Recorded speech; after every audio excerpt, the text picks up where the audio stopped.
Hi viewers, இது உங்கள் professional driver training academy. இன்றைக்கி நம்ம பார்க்க போகிற video traffic signals.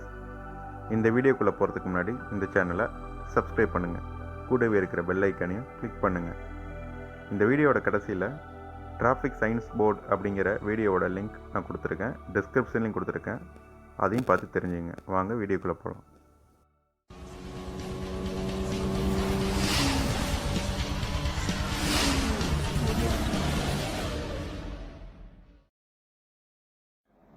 Traffic signal போக்குவரத்து சமிகைகள்.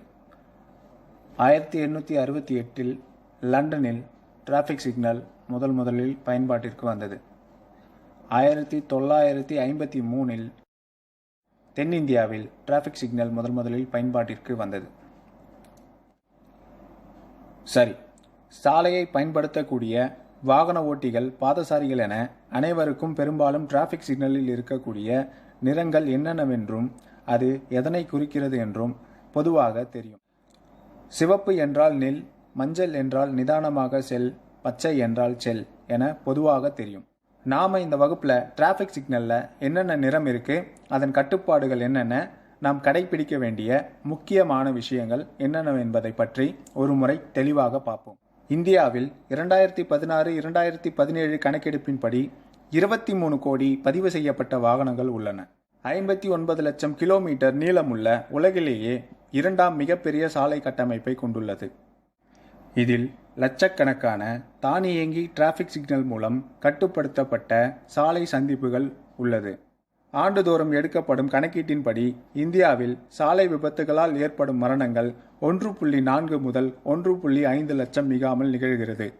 இதில் குறிப்பாக 50% மேல் வாகன விபத்து மரணங்கள் சாலை சந்திப்பில் ஏற்படுகின்றன. இதற்கு சாலை சந்திப்புகளில் அதிவேகமாக ஓட்டக்கூடிய வாகன ஓட்டிகளும், டிராஃபிக் சிக்னலுக்கு கட்டுப்படாமல் செல்லக்கூடிய வாகன ஓட்டிகளினாலும் தான் நிகழ்கிறது என்பது குறிப்பிடத்தக்கது. வாகன ஓட்டிகள் அனைவரும் இவற்றினை கருத்தில் கொண்டு பொதுவாக சாலை சந்திப்புகளில் அதிவேகமாக செல்லக்கூடாது என்பதையும், டிராஃபிக் சிக்னலை மிகவும் கவனமாக பின்பற்றி செல்ல வேண்டும் என்பதையும் வாகன ஓட்டிகள் அனைவரும் தெரிந்து வைத்துக்கொண்டு சாலையில் தனது வாகனத்தை இயக்க வேண்டும். சரி, டிராஃபிக் சிக்னலில் என்னென்ன நிறம் இருக்குது, அதன் கட்டுப்பாடுகள் என்னென்ன என்பதை பார்ப்போம். டிராஃபிக் சிக்னலில் பச்சை விளக்கு எரியவிடப்பட்டால் வாகன ஓட்டிகள் தனது வாகனத்தை ஸ்டாப் லைனை கடந்து இயக்கி செல்லலாம். இதில் குறிப்பாக மற்ற வாகன ஓட்டிகளின் பாதுகாப்பையும் பாதசாரிகளின் பாதுகாப்பையும் உறுதி செய்யும் விதமாக தனது வாகனத்தின் வேகத்தை குறைத்து கடந்து செல்ல வேண்டும்.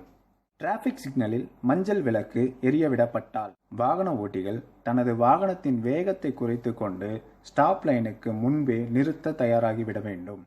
டிராஃபிக் சிக்னலில் சிவப்பு விளக்கு எரியவிடப்பட்டால் வாகன ஓட்டிகள் தனது வாகனத்தை ஸ்டாப் லைனை கடந்து செல்லாமல் அதற்கு முன்பே நிறுத்திவிட வேண்டும்.